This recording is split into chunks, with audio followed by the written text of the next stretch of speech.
The great conflict of the ages is about to intensify. But remember the words of Jesus. In me ye might have peace. In the world you shall have tribulation. But be of good cheer. I have overcome the world. Would you like to know how to exercise courage and fight the good fight of faith? Listen to this devotional. Conflict and Courage, a daily devotional by Ellen G. White. He was like Christ. The archers have sorely grieved him, and shot at him, and hated him, but his bow abode in strength. Genesis 49, 23 and 24. The life of Joseph illustrates the life of Christ. It was envy that moved the brothers of Joseph to sell him as a slave. They hoped to prevent him from becoming greater than themselves. And when he was carried to Egypt, they flattered themselves that they were to be no more troubled with his dreams, that they had removed all possibility of their fulfillment. But their own course was overruled by God to bring about the very event that they designed to hinder. So the Jewish priests and elders were jealous of Christ, fearing that he would attract the attention of the people from them.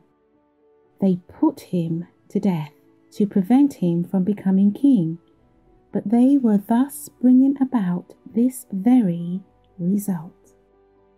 Joseph, through his bondage in Egypt, became a saviour to his father's family. Yet this fact did not lessen the guilt of his brothers. So the crucifixion of Christ by his enemies made him the Redeemer of mankind, the Saviour of the fallen race, and ruler over the whole world.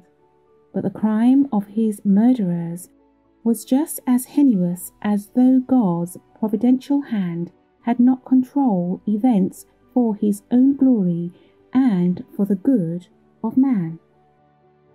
As Joseph was sold to the heathen by his own brothers, so Christ was sold to his bitterest enemies by one of his disciples. Joseph was falsely accused and thrust into prison because of his virtue. So Christ was despised and rejected because his righteous, self-denying life was a rebuke to sin. And though guilty of no wrong, he was condemned upon the testimony of false witnesses.